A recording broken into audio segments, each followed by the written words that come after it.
akkas goote waan nama beektuuf akkas goote gatii mootummaa wajjin suuraa qabduuf waan suuraa sana naati barabbartu waan beekomtii namoonni amma ana bira almost 1.34 tu jira sirsibiras more than 1000 jira namoota kam afaan oromoo nama dhageessanudha hundi keessanuu naagaadha Mansuur Jamal badiin ni qabu argitanii jennaan mootummaatti dhiyaate akka inni hidhamu wanti beektan jiraannaan islaama taanaan maqaa rabbiitiin isin qabe ortodoksis protestantis taanaan 911 jedhamaan illee 911 kana maqaa dhabuun jaalladhu garuu inni federaalli keenyas 911 dhaan kan inni barreeffamee jiru waan barbaadde dawwaltee riipoortii gootaa jechuu federaal poolisiin aksesii kennee jira viidiyoolee riikardi goote ergitee fi qabsiisuu dandeessa namicha sana an alhamdulillah seeraaf heera eeggadheen jiraadha garuu gidduu kana batalee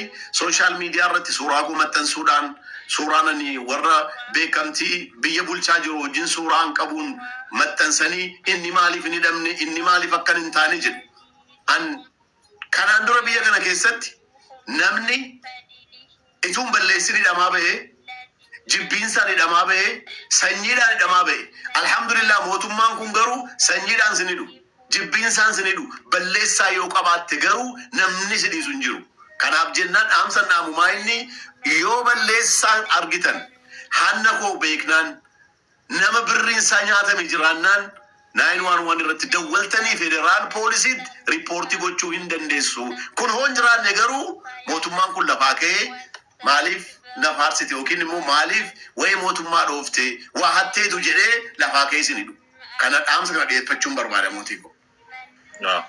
Ulfaadhu dhaamsa bareedaa dhaamtee waan si gaafachuuf aduu hunda as keessatti walitti qabdee deebistee galatoomii I think dhaga'uu jirtan na fakkaata hundi keessanuu tole mee karaa itti aanutti Mansuur egaa akkuma reefu jettee namoota hedduuf guyyattis qarshii kumarraa hanga 10,000tti namoota harka qalleeyyiif war nama si gaafatan kaaddees ni kannita karaa hojiitiinoo hojii kan kee keessatti namootaaf hojii uumte namoonni si bira hojjetan ni jira moo hojii matuma keetiif qabda namoota hedduuf hojii uumtee jirta waan qabdu kanarratti.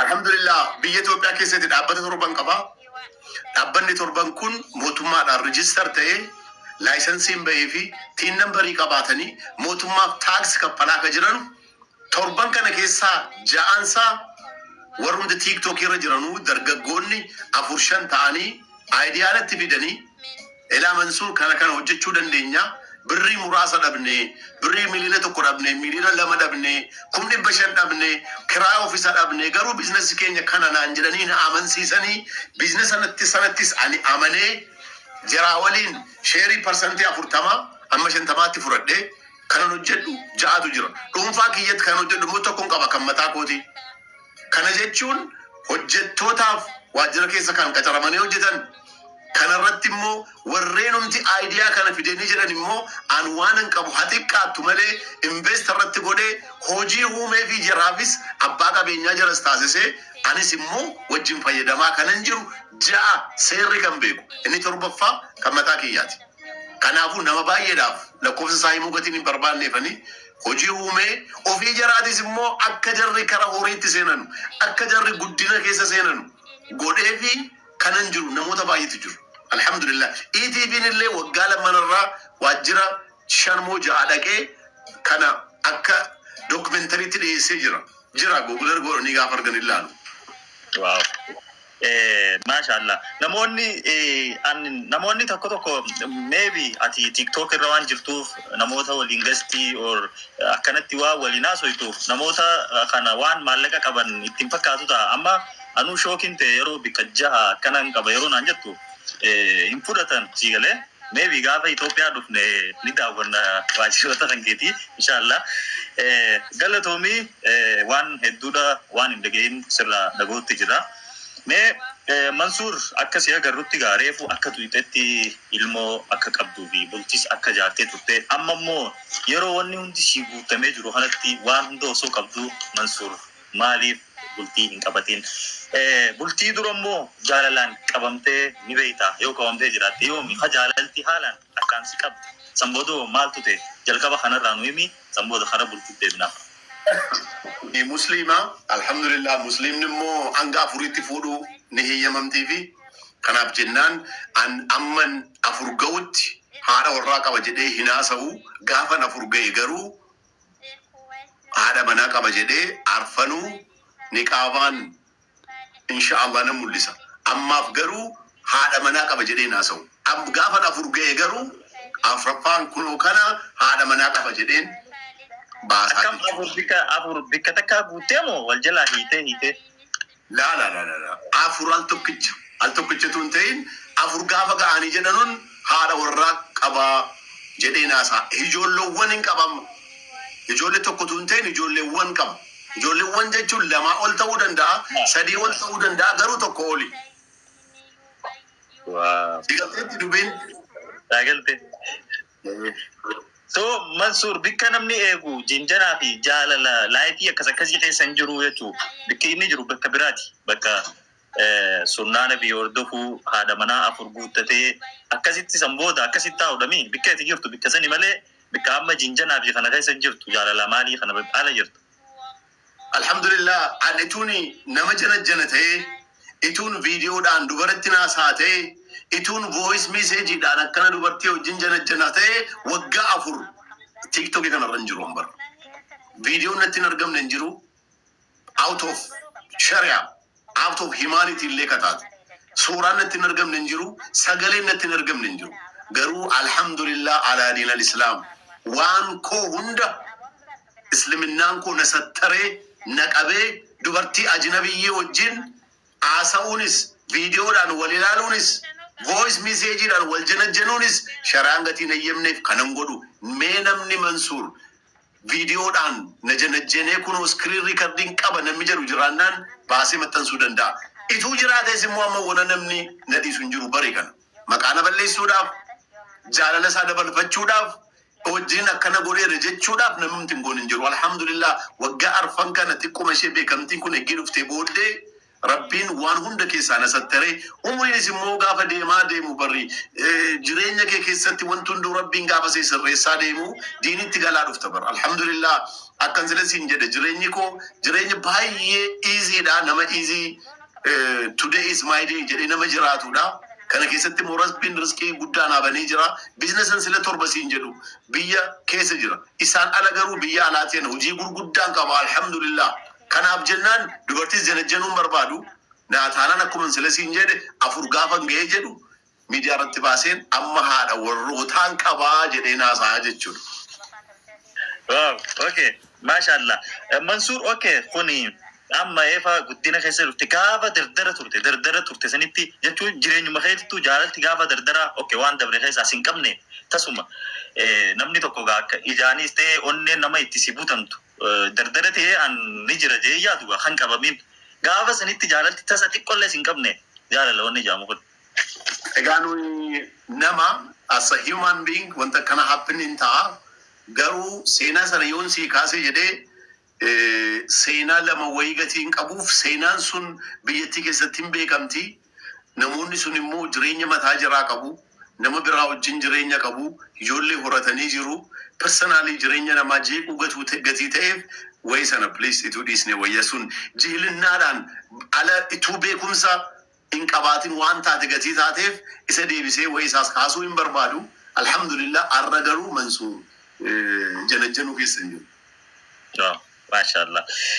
So ammatti dubartiin maybe carraan ni jira jechuudha. Dubartiin ulaagaa ati fuudhuu qabdu guutte yoo jiraatte ammallee Mansuur kara fuudhaa sanirra ni jira jechuudha. Dubartoonni san carraa isaanitti fayyadamuu ni danda'an akkasuma moo cufame. Dhufaan kun kunoo kan biyya alaati malee banaadha ammayyuu.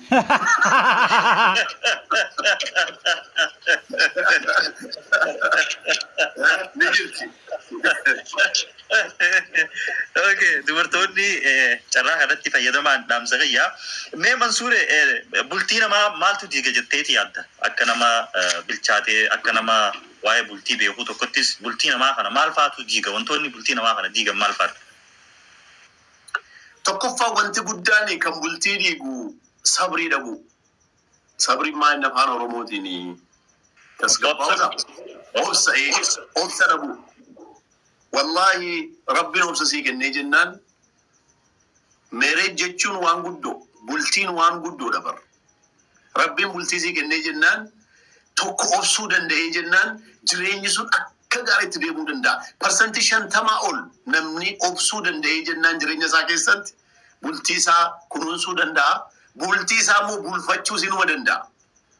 Maaliif jedhe yeroo baay'ee shamarran gaafa bultii keessa seenanii jedhanu abbaan manaa anama fakkeenyaaf almost close to 41 years nama waggaa 41 jiraateedha. Nama haala baay'ee qabudha. Alhamdulillah haala badduullee hin qabu. Garuu haala ofiin jiraachuu beekaa. Hojiidhaan biyyaa ba'uu ni jirti. Thank you. Nama bira ooluun ni jirti. Kana keessatti jalqaba ji'a ja'aan sana waggaa tokkoon sana sabriidhaan dabarsitee jennaan wallahi wanta akka sabrii jireenya maatii kunuunsuu ittiin danda'amu an sabriidhuma jedhee mun fudhadha waan hundaan. Kanaafuu sabrii godhannu jedhu naasa. Mashallah. Sabriin obsii waan hunda okay. Namni tokko karaa salphaan akkamitti biizinasa jalqabuu danda'a? Especially dargaggoonni, especially warri biyya keessa jiraatan, biyya alaa jiranis akka biizinesmaan tokkotti karaa salphaan akkamitti dandeenya biizinasa seenuu? Maallaqa xiqqaan. Dhugaa sabab jennaan ani biizinasa biyya baay'eetti nagadeen hin beekaa. Ugaandatti hin beekaa. Ammas immoo biyya biraan jira. Biizinasumaa kan dhufe maqaa dhawwatiin hin barbaanneefanii. Biyya 3, 4, 5tti nagadeen hin beekaa. Kana keessatti garuu biyyattii keenya keessatti especially dargaggoon amma jiran warreen biyya keessa jiran biizinasa hojjechuu barbaadanii jennaan yookiis immoo hojii tokko qabaatanii jennaan hojii 2, 3 tokko amma fakkeenyaaf biyyaan jiru keessa waan sadibu namni maaliin illee carraaqqatee waan ittiin nyaatee dhugu fudhatee gala malee kadhaa wanta dhamu hin jiru. An amma har'aa kun torban tokko hin ga'e biyyana alhamdulillah waraqaa eenyummaa waraqaa biizinesaa investimentii maal baafadhee har'a fiteen jira. Boriftaan immoo isa kaan baafachuu dandeema. Kana keessatti garuu hamma irraatti nama kadhatu nama argee hin beeku. Kadhaa jechuun hojjechuu nama hin dandeenye qofa kan kadhachuudhaa qabu. Biyya keenya keessatti immoo namoonni maastarsii qabaatanii, digirii qabaatanii, injinara ta'anii waggaa 2-3 hojiin argatanu ta'a. Garuu jara kanaaf wanta dhaamumaa inni mataa of gadi qabaatii mee gadi jedhaati hojjechuu jalqabaa. Birrii 5,000, 50,000, 100,000 namni biizinasa nagaduu ni danda'a. Gara kuteenya qabaatee ittiin jijjiirama jedhee jennaan ani akkan silas hin jedhe 3,000 hin jalqabe. Of course har'a 3,000 jalqabuun akka hin danda'amne nan beeka. Garuu 30,000 immoo jalqabuu hin dandeessa. Amma shamarran birrii 30,000 buna jalqabanii guyyaatti birrii 1,000 jitanii oolu Finfinnee keessatti. Kana jechuun maa inni yoo of gadi qabdee jette annan jijjiirama maatii koos nan jijjiira biyya koos nan jijjiira jettee yoo sammuu keetiin furattee jette wanti hin jijjiiramne wanti hin hojjetamne wanti hin taane hin jiru. Kana naamumaa inni of gadi qabaatii xiqqoodhaa jalqabaati guddachaa kottaa isa jedhu dhaamsa dhaamaafi jechuudha. Thank you.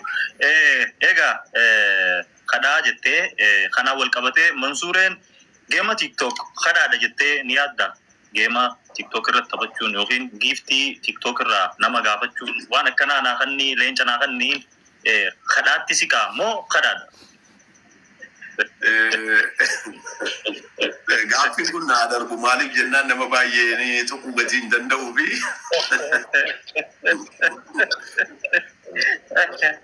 It's okay. Dabaruu ni dandeenya. Gaabii deebisuun beene bira ni qonnaa rakkoon qabu. Tolee TikTokeroota warroottan fuuldura TikTokera ta'uu fedhu. Amma fakkeenyaaf ani akka kiyyatti even viidiyoon illee dhaamsa kan hin dhaammaduu ni qaba barattoota warra biyyaa dhufuuf akka isaan TikTok hin fayyadamne yookiin akka isaan laayivii seenanii geeman taphanne nama gorsurraa yookiin nama itti himu keessaa tokko. Okay, TikTokeroota yookiin warra fuuldura TikTokera ta'uu barbaadu dhaamseetti dhaamtuuf maali? Nama karaa TikTok dhufuu fedhuuf maallaqa karaa salphaan teenyeetii TikTok irraa arganna warra jiruuf warra barumsa adda kutee barachuurra TikTok irraa maallaqa fudhachuun wayya jiruuf maal dhaamtaaf? Dhugaa sabab jennaan TikTokni biizinesa. TikTokni ati of kabajdee namas kabajidee hin fayyadamta taanaan wanta akka tiiktookii nama guddisuus hin jiru. Geemas immoo yoo ta'e aadaa kee kan hin tuqin, shari'aa islaama ta'ee namtichi sun shari'aa kee kan hin tuqin, kan gaafa namni silaalee jedhu maal abaluu kun akkamuma amma kwal tokko maal namtichi kun of hin kabaju siin jira namni haasaa kee gaafa argu, akshinii kee gaafa argu, waan ati gootu gaafa argu. Amma immoo yeroo ammaa wanti nu haasofnu isa geemii waan hin taaneen qixaatamu dhiisiiti haasaa anaafata haasaa jirru amma ana bira almost close 1,500 nu ilaalaa jira. Sibiras akkuma san kana keessaa namni 400 riikardi gochaa jira bara. Kun jechuun waggaa 20 teessi wanta anaafata haasaa jirru kun. Inni waan hin taane waan badduu gaafa qixaatamtee jettu haasaan taane gaafa haasoftee jettu ijoolleen hin dhalatti, ijoolleen guddattee ijoollee godhatti, seenaan sun gorusuma wajjin jirti. Kanaaf jennaan warreen sooshaal miidiyaadhaan dhuftanii guddannee nama taana jettan of eeggattanii jennaan akka sooshaal miidiyaa biizinasii guddaan hin jiru. Namni waggaa 20 yuutiyuubii irra jalqabee anamma fakkeenyaaf alan dur buna nagadu. Zabanan buna dur nagadutti ituun wayee tiiktookii bee ituun wayee yuutiyuubii bare farda ala sanan fardatti fe'ee bunan nagadaa ture sana riikardi godhe poost gochuutuun jalqabe yuutiyuubii miliyoona 3-4-5 olin qaba almost close to 40 years ago.